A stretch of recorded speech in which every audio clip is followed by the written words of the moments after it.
In the 1960s and 70s in America, psychologists identified low student self-esteem as a real problem, and there's no doubt they were right about that. Low self-esteem was a problem.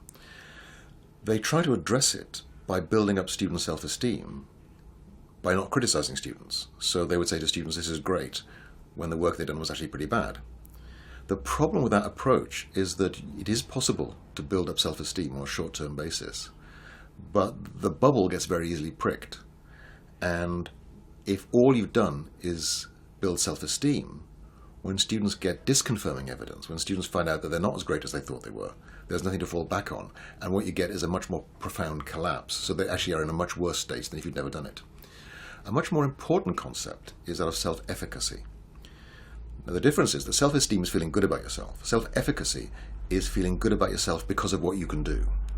And what the work of Albert Bandura and others has shown is that when you focus on self-efficacy, when you get students to feel good about themselves because they know they can learn, because they know they can improve, because of what they've accomplished, then that becomes that's much more stable, it's robust, and it feeds forward into students' future activities.